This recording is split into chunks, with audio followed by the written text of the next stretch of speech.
اشاروں، کنایوں، ضرب الامثال اور کہاوتوں کے علاوہ اردو ادب کی تمام اصناف، موضوعات اور شعریات میں دکھائی دیتی ہے۔ یہ محض ایک کھوکھلا سیاسی نعرہ نہیں ہے جس کی بازگشت ہمیں پاکستان اور ہندوستان کے مصنفوں، سیاست دانوں اور امن کے حامی کارکنوں کی آواز میں سنائی دیتی ہے، بلکہ اس انکشاف کی وجہ نارنگ کی گہری تحقیقات ہیں جو انہوں نے اردو ادب کے دور متوسط اور اس کی غزل اور مثنوی جیسی اہم اصناف کے بارے میں کی۔ وہ ایک بلند قامت نقاد تھے اور گو ان کی تحقیقاتی سرگرمیوں کی اہمیت اپنی جگہ مسلم ہے، تاہم یہ ان کے ذہنی سفر کا معمولی حصہ تھی۔ اس ممتاز مصنف اور اعلیٰ پائے کے مقرر نے 91 برس کی عمر میں امریکہ میں اپنے فرزند کے گھر مختصر سی علالت کے بعد وفات پائی۔ ان کی زندگی کے حالات کے ایک سرسری مطالعے سے بھی ہم اندازہ لگا سکتے ہیں کہ ان میں ان بنیادی اقدار کی نشوونما کیسے ہوئی۔ سرکاری ریکارڈ کے مطابق وہ 1 جنوری 1931 کو لیا میں مقیم ایک ہندو خاندان کے گھر پیدا ہوئے۔ ان کے والد دھرم چند نارنگ بلوچستان کے گاؤں ڈوکی میں محکمہ مالیات میں خزانچی تھے۔ آئے دن ان کے والد کا تبادلہ ہوا کرتا اور اس کے ساتھ ساتھ نارنگ کا اسکول بھی، سو ان کی زندگی نے خانہ بدوشی کا رنگ اختیار کر لیا تھا۔ سرائکی ان کی مادری زبان تھی، لیکن موسیٰ خیل، لیا، پشین، کوئٹہ میں ان کی رہائش نے انہیں بہت سی زبانوں کو سننے اور سیکھنے کا موقع دیا۔ وہ کہتے ہیں کہ وہاں کی مقامی بولیوں کے ساتھ ساتھ انہیں پنجابی، بلوچی، پشتو، اردو کے علاوہ ہندی، انگریزی، فارسی اور سنسکرت پر عبور حاصل تھا۔ یقیناً اس کھلے ماحول نے ان میں رواداری اور کثیر الجہتی تصورات کی آبیاری کی اور ان کی ادبی اور ذہنی نشو و نما میں اہم کردار ادا کیا۔ 1947 میں نارنگ نے دہلی نقل مکانی کی اور 1950 میں BA اور 1954 میں MA کی ڈگری حاصل کی۔ یہاں ابتدا میں انہیں خاصی مشکلات کا سامنا رہا کیونکہ وہ اکیلے ہی دہلی آئے تھے، جبکہ والدین کچھ عرصے بعد۔ وہ ایک خستہ حال جھونپڑی میں رہتے تھے جو مہاجروں کے لیے بنائی گئی تھی۔ دہلی میں نارنگ کی ملاقات خواجہ احمد فاروقی سے ہوئی اور انہوں نے خواجہ صاحب کو اپنا واحد استاد سمجھا۔ خواجہ احمد فاروقی کے خطوط گوپی چند نارنگ کے نام میں انہوں نے اس بات کا اعتراف کیا ہے کہ انہوں نے فاروقی کے زیر اثر نہ صرف زبان و بیان کا فن سیکھا، بلکہ ان کے ادبی ذوق کو نکھارنے اور علمی مقالوں کے اسلوب کو بنانے میں بھی ان کا اثر قبول کیا۔ اس کے علاوہ فاروقی صاحب نے ان میں ادبی تاریخ کا شعور اور اردو کے قدیم مصنفین کے اجتماعی شعور کو سمجھنے میں مدد دی اور انہیں ترغیب دی کہ وہ دانشورانہ علمی مقالے لکھیں۔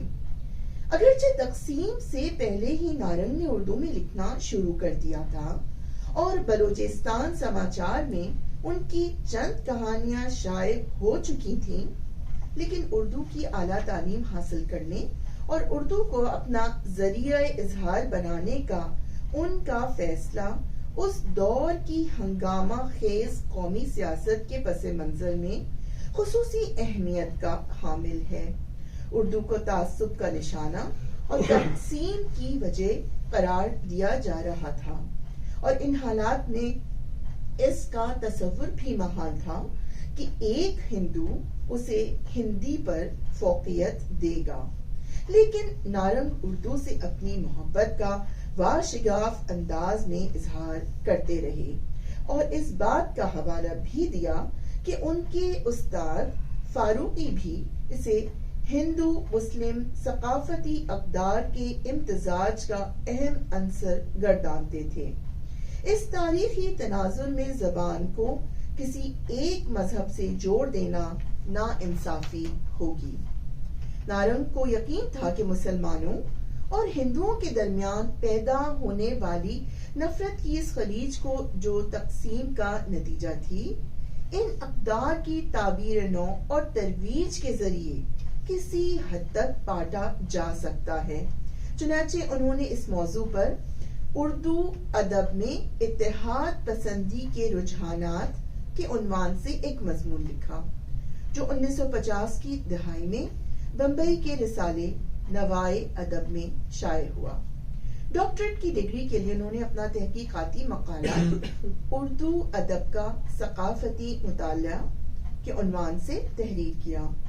دلچسپ بات یہ ہے کہ ان کی پہلی کتاب ہندوستانی قصوں سے ماخوذ اردو مثنویاں، جو 1960 کی دہائی میں شائع ہوئی، ان ہندوستانی قصوں اور دیومالائی کہانیوں پر مشتمل ہیں جنہیں اردو کے شعراء نے اپنی مثنویوں میں استعمال کیا ہے۔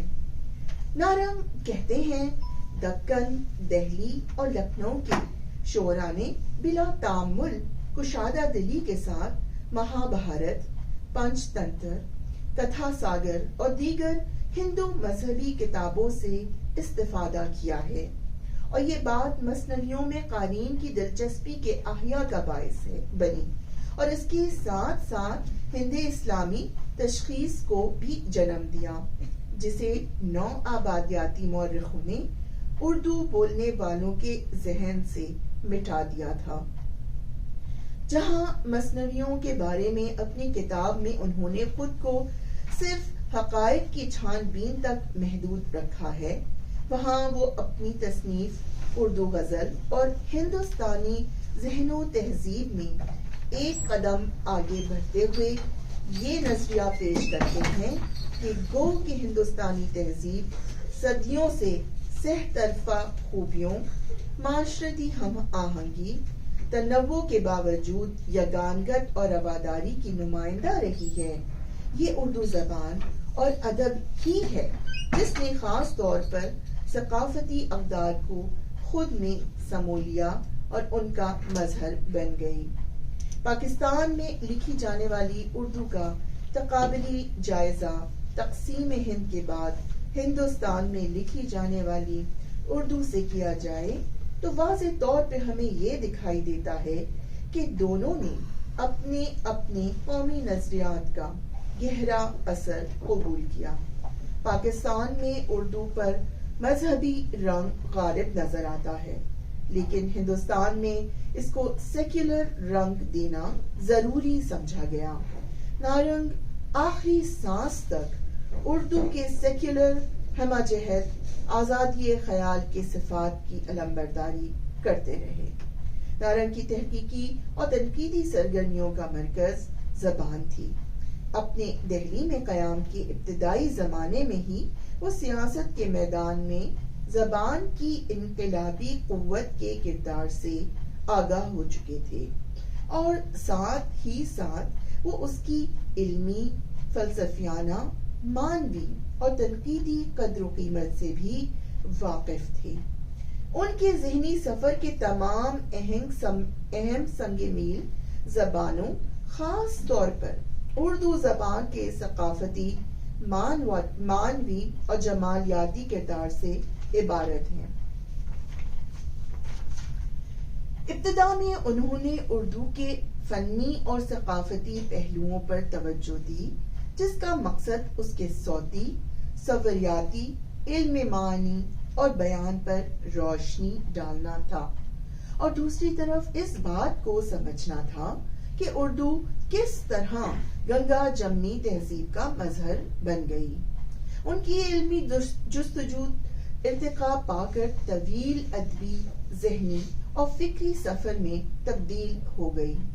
یہ کہا جا سکتا ہے کہ ان کا ادبی تنقید کا سفر کچھ دیر بعد شروع ہوا، لسانیات، اردو اور فارسی کلاسیکی ادب اور عام ہندوستانی ثقافت کے جامع مطالعے کے بعد۔ شروع میں انہوں نے اسلوبیات پہ توجہ دی، جس کا بنیادی تعلق لسانیات کے عموم اصولوں سے ہے، لیکن ساتھ ہی اس کا تعلق صوتیات، صوریات، قواعد و انشاء، معنویت سے بھی ہے، جس کا علم حیت میں حیت سے بحث کی جاتی ہے، جبکہ علم حیت میں حیت سے بحث کی جاتی ہے۔ ہندوستان میں 60 کی دہائی سے لے کر 80 کی دہائی تک تنقید کے یہ دونوں مکاتب فکر اردو کے علمی مباحث پر چھائے رہے۔ نارنگ کی اسلوبیات میں 1984 میں شائع ہوئی، جس میں اسلوبیات کے مختلف انداز کا جائزہ لیا گیا۔ زمانہ وسطی کے ہند، اسلامی ثقافت کے اظہار بیان اور میر کی لسانی خصوصیات بیان کی گئی تھیں، جس کی بنیاد پہ انہیں خدائے سخن کے خطاب سے نوازا گیا تھا۔ لفظ باتیں کے ساتھ میر کے گہرے لگاؤ کا انکشاف کرتے ہوئے نارنگ کہتے ہیں کہ یہ لفظ اس زمانے کی بول چال کی تہذیب کی ترجمانی کرتا ہے جو زبان زدے خاص و عام تھی۔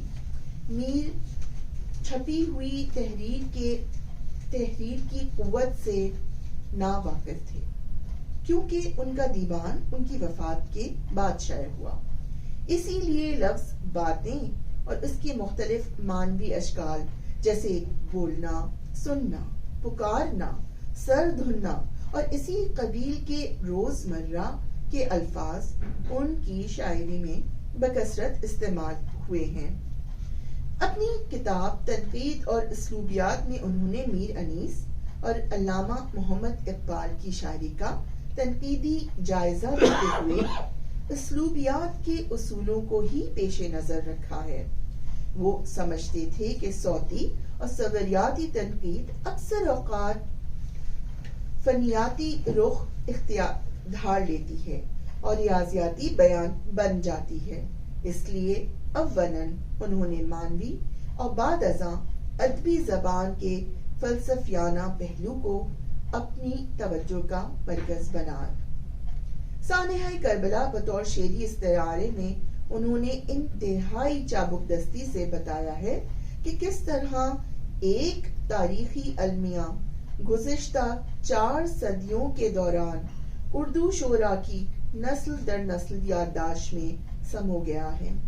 نارنگ نے اس پیچیدہ عمل پر روشنی ڈالی ہے جس میں ایک ٹھوس تاریخی حقیقت زمان و مکان سے بالاتر ایک لازوال استعارہ بن گئی ہے۔ اس سلسلے میں انہوں نے متعدد مرثیہ نگاروں کے اشعار کا حوالہ بھی دیا ہے۔ نارنگ کہتے ہیں کہ استعارہ کی جڑیں حقیقی اور خیالی دنیا دونوں ہی میں یکساں طور پر پیوست ہوتی ہیں۔ استعارہ میں معنی کی ایک دنیا آباد ہوتی ہے جو نہ صرف ادب بلکہ حقیقی سماجی، نفسیاتی اور جمالیاتی زندگی سے جڑی ہوتی ہے۔ نارنگ نے اپنی تحریروں میں 1980 سے ہی استعارہ کے معنوی گہرائی پر روشنی ڈالنی شروع کر دی تھی، اور راجندر سنگھ بیدی، انتظار حسین، بلراج مینرا، سریندر پرکاش کے افسانوں کو مذہب، ثقافت، سیاسی مفروضوں کے تناظر میں بیان کرنا شروع کر دیا تھا۔ تاہم 1980 کی دہائی کے اواخر میں اس نتیجے پر پہنچ چکے تھے کہ اردو شعر اور افسانہ نویس 60، 70 اور 80 کی دہائیوں میں جس ادبی جدیدیت کی پیروکاری کر رہے تھے اور تنقیدی اوزار استعمال کر رہے تھے، جس شاعر پرستی اور اسلوب کو اپنائے رکھا تھا، نئے تنقیدی نظریات اور نیو لبرلزم اور گلوبلائزیشن کے نظریات کی یلغار نے ان کی افادیت ختم کر دی تھی۔ جدیدیت کا دور ختم ہو چکا، اس کا انہوں نے برملا اظہار کیا۔ ان کی تنقید نگاری نے اب مابعد جدیدیت کا رخ اختیار کر لیا۔ انہوں نے کتابیں لکھی اور اس نظریے کو فروغ دیا، ممتاز ادبی جرائد میں مضامین لکھے اور ہندوستان اور پاکستان کی یونیورسٹیوں میں لیکچر دیے۔ وہ ادبی دنیا کا روشن ستارہ بن کر ابھرے۔ انہیں کئی ایوارڈ سے نوازا گیا، جس میں ہندوستان کا تیسرا بڑا سول اعزاز پدما بھوشن شامل ہے۔ انہوں نے واضح طور پہ کہا کہ اب ادب میں لایانیت، بے معنی گفتگو، تنہا پسندی کی جگہ نہیں رہی، جس پر جدید افسانہ نویس اور شاعر عمل پیرا ہیں، اور یہ کہ ایبسٹریکٹ ادب اور علامتی ادب کی جگہ نیو ریئلزم نے لے لی ہے۔ پلاٹ کی واپسی ہو چکی کے نظریے کا اظہار کرنے لگے، جس کا اثر نئے لکھنے والوں نے قبول کر لیا۔ نارنگ کی پچھلی 3 دہائیوں کی تصانیف اردو میں مابعد جدیدیت کے اس نظریے کی آبیاری کی کہ اردو کے مابعد جدیدیت ادب کی جڑیں مقامی اور دیسی زمین میں پیوست ہیں۔ اپنی سب سے زیادہ متنازع کتاب ساختیات، پس ساختیات اور مشرقی شعریات میں انہوں نے مغربی زبانوں کے نظریے کو مشرقی زبانوں سے جوڑا، مغربی زبانوں کے نظریے کو مشرقی زبانوں سے جوڑا ہے۔ انہوں نے اس مغرب کے اس نظریے کی وضاحت کرتے ہوئے کہ زبان کے اصول، قواعد اور روایات نہ تو فطری ہوتی ہیں اور نہ ہی منطقی، بلکہ روایت سے منسلک ہوتے ہیں، لکھا کہ اس نظریے کو سب سے پہلے بدھ مت کے اپوہا تصور میں 6 صدی کے بودھی فلسفی ڈگنیگا نے پیش کیا تھا۔ یہ کہ لفظ کا براہ راست حسی تعلق ان چیزوں سے نہیں ہوتا جن کی طرف وہ اشارہ کرتے ہیں، بلکہ ہر لفظ کا لازمی تعلق دوسرے لفظ یا لفظوں سے ہوتا ہے۔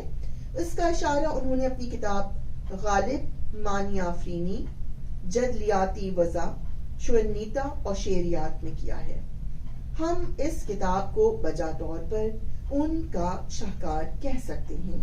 یہ کہ ادب میں انسانی زندگی کے حقائق کے بارے میں جن نظریات کی عکاسی کی گئی ہے، ان میں سے چند ہی تاریخ، شناخت کی سیاست، ثقافتی سیاسی حدود کی ترجمانی کرتی ہیں۔ یہ اس کتاب کا لب لباب ہیں۔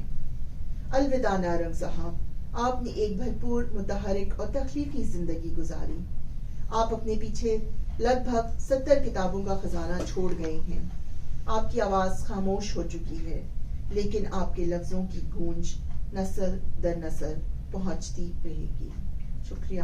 میں ایک بار پھر بتا دوں کہ محترم عباس ناصر صاحب کے مضمون کا ترجمہ ہے جو کہ ڈان میں چھپا تھا، اور یہ ترجمہ سیدہ صالحہ صاحبہ نے کیا ہے۔ ہم انہیں رفعت مظفر کے نام سے بھی جانتے ہیں۔ بہت ہی جیسے کہتے ہیں نا، آپ نے پورا احاطہ کیا اور بہت ہی ہمیں نئی نئی باتیں اس میں پتہ چلی ہیں ان کے بارے میں۔ واقعی بہت بڑی شخصیت تھی، ترجمہ بھی بہت ہی بہترین تھا، بہت اچھا، بہت اچھا۔ ایسا تو پہلے بہت ہی خوبصورت، اور فرحین نے بہت ہی اچھی طرح اس کو ادائیگی میں بہت مزہ آیا، ٹھہر کے، اور بہت بہت ہی اچھا۔ اچھا نہیں پڑھتی تو صالحہ آنٹی کی بہنیں میری اردو کی ٹیچر ہیں، تو وہ مجھے نمبر میرے کاٹ لیتی ادا کر دیا۔ چلیے، بس میں یہی کہوں گی کہ ایسے لوگ بہت کہتے ہیں نا کہ وہ مت سہل ہمیں جانو، مت سہل انہیں سمجھو، پھر فلک برسوں، تب خاک کے پردے سے انسان نکلتا ہے۔ واقعی ایسے انسان بہت کم ہیں، اور اللہ تعالیٰ ان کو اپنے اس میں رحمت میں رکھے۔ ہم تو سب کے لیے یہی دعا کرتے ہیں۔ بہت بہت اچھا ہے، بہت ہی خوبصورت طریقے سے یہ پڑھا آپ نے، اور بہت مزہ آیا۔ چلیے، میں تو انہیں ان کی جو لسانی خدمات ہیں ان کے حوالے سے ہی جانتی ہوں۔ اکثر یہ ہوتا ہے کہ کسی لفظ کا صحیح استعمال دیکھنا ہوتا ہے، تو حوالے کے لیے جو کتاب استعمال کی جاتی ہے وہ میں یا تو شمس الرحمان فاروقی کی کتابوں میں دیکھتی ہوں، یا پھر شان و طاقتی کے کام کو ٹٹولا جاتا ہے، یا پھر گوپی چند نارنگ صاحب کے کام کو۔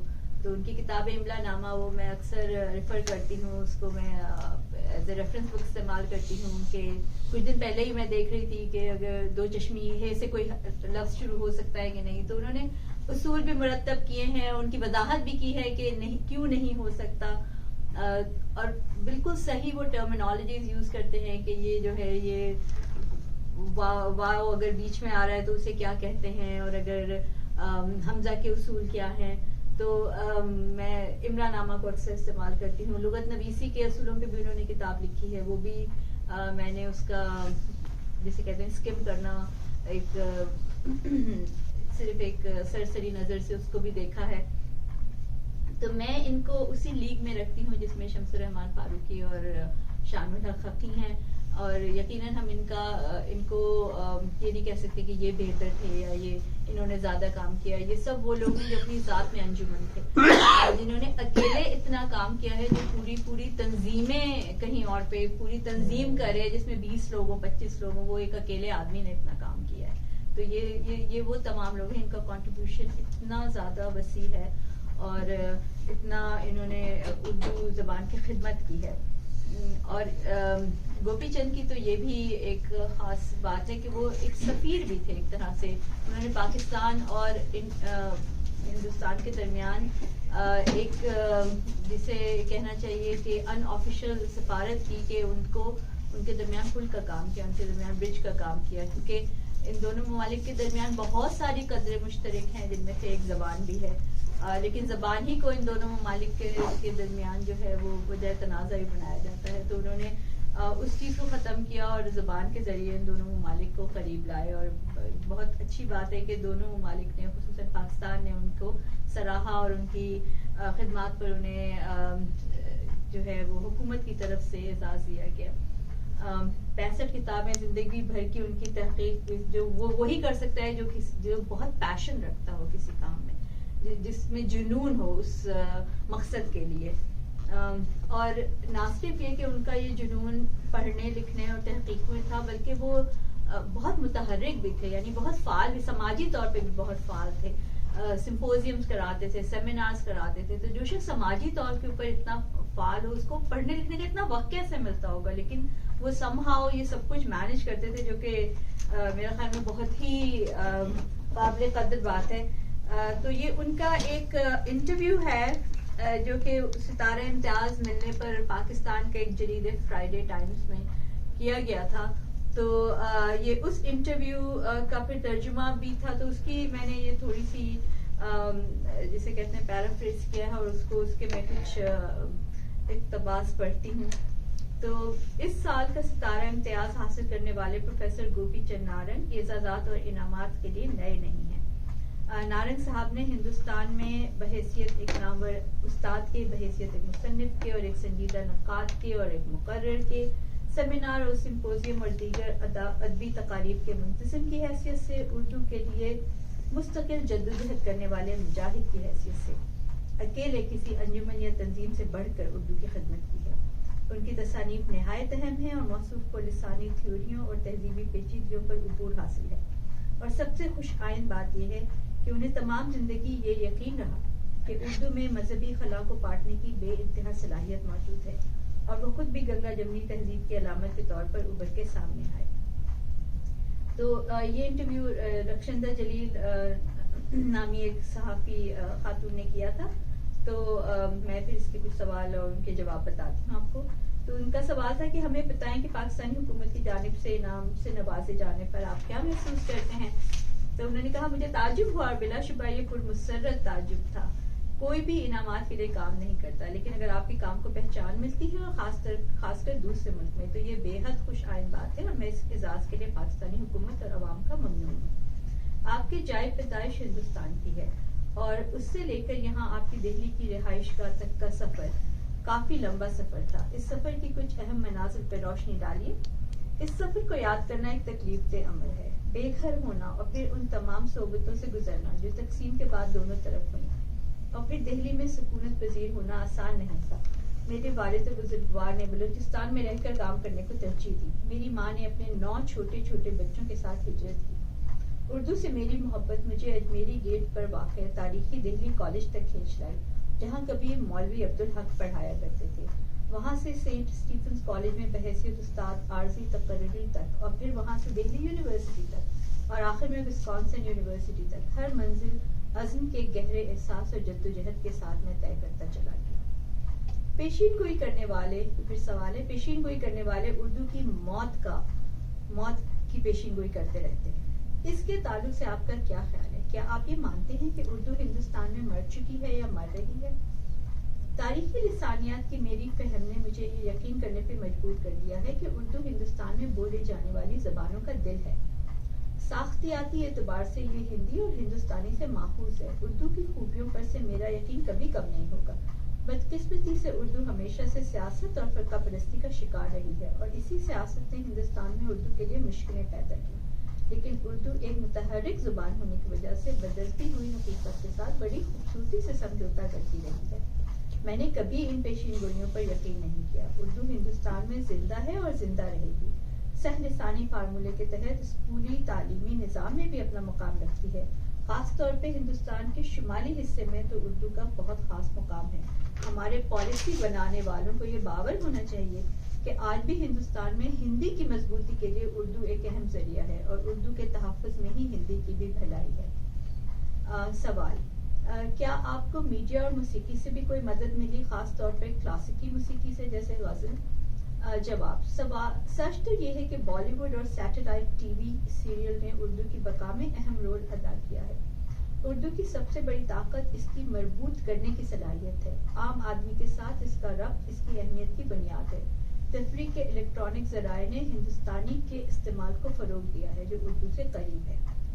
سوال: ایک نقاد اور ایک ادبی تاریخ نویس کی حیثیت سے آپ ہمیں بتائیں کہ آپ کے خیال میں زبان کی وہ کون سی اہم خصوصیت ہے جس سے زبان نہ صرف پھلتی پھولتی ہے بلکہ متحرک رہتی ہے، اور اس معیار پہ کیا آپ کہیں گے کہ اردو متحرک ہے یا جامد؟ اگر اردو ایک جامد زبان ہوتی تو برسوں پہلے دم توڑ چکی ہوتی. یہ ایک متحرک زبان ہے، ہر دور میں متحرک رہی ہے. انیس اور دبیر کی اردو ویسی نہیں تھی جیسی غالب کی. اسی طرح اردو نے پریم چند سے فراق تک، جوش سے فیض تک اور فراز تک لمبی مسافت طے کی ہے. آج کے زمانے میں جاوید اختر کی اردو گلزار کی اردو سے مختلف ہے. یہ دریا کی طرح رواں زبان ہے اور سماجی تقاضوں کو پورا کرتے ہوئے اپنے ساحلوں کو بدلتی رہتی ہے. آپ کے خیال میں ہندوستان اور پاکستان میں 1947 کے بعد اردو کی کیا حالت ہے؟ پاکستان میں اردو کا تعلق زمین سے نہیں ہے. وہاں کی فطری زبانیں پنجابی، سندھی، پشتو اور بلوچی ہیں. اردو وہاں ایک سیاسی اور ثقافتی ضرورت ہے اور رابطے کے لیے جو کردار یہ ادا کر سکتی ہے کوئی اور زبان نہیں کر سکتی. اردو کی سب سے بڑی طاقت اس کے زرخیز محاورات ہیں جو عوامی بول چال سے ماخوذ ہیں. اس کی مواصلات کی طاقت، شعری ملائمیت اور جمالیاتی کشش کے باعث پاکستان میں یہ زیادہ فروغ پا رہی ہے. کیا آپ اس بات سے متفق ہیں کہ اردو میں ایسے الفاظ شامل ہوتے جا رہے ہیں جس سے یہ عوامی بلکہ عامیانہ ہو رہی ہے؟ عوامی الفاظ کی شمولیت سے ملک میں تہذیبی ہم آہنگی پیدا ہوتی ہے. زبان کو آسان اور لوگوں کی عام بول چال سے قریب ہونا چاہیے. زبان ایک سماجی شے ہے. جب بھی زبان کے ساتھ کسی سیاسی مفاد کے لیے چھیڑ چھاڑ کی جاتی ہے تب تمام معاملات درہم برہم ہو جاتے ہیں اور یہ زبان کی خدمت نہیں ہے. آپ کا کام ساختیات اور پس ساختیات کے حوالے سے اردو میں بے حد اہم تسلیم کیا جاتا ہے. عام الفاظ میں کیا معنی یعنی میننگ تخلیقی عمل میں ذیلی حیثیت رکھتا ہے؟ کیا کسی تخلیقی فن پارے میں وہ معنی جو ارادتاً تخلیق کار کہنا چاہ رہا ہے اور جو قاری عکس کرتا ہے اس کے درمیان کبھی نہ پور کیے جانے والا خلا ہے؟ تھیوری کا سب سے بڑا کارنامہ یہ ہے کہ اس سے یہ باور ہو گیا کہ معنی ہمیشہ التوا میں رہتا ہے. معنی پہلے سے طے شدہ نہیں ہوتا. یہ لازماً تہذیبی اور سیاسی ساخت میں مضمر ہوتا ہے. دراصل یہ قاری ہے جو معنی پیدا کرتا ہے. چونکہ سماجی تاریخ کا پس منظر لامحدود ہوتا ہے اس لیے معنی کبھی بھی محدود یا طے شدہ نہیں ہوتا. مصنف تخلیق کرتا ہے، قاری اس کو وجود بخشتا ہے. کسی شاعری یا آرٹ کا حسن یہ ہے کہ معنی کے بننے بگڑنے کا یہ عمل مستقل چلتا رہے. اگر ادب پارے کے تمام قارئین کے لیے ایک ہی معنی ہے، اگر ادب پارہ تمام قارئین کے لیے ایک ہی معنی رکھتا ہے تو پھر یہ ادب نہیں ہے. آخر میں آپ ہمیں یہ بتائیں کہ ہندوستان میں اردو کو اسے دیونگری کہتے ہیں، دیونگری یا دیوناگری کہتے ہیں.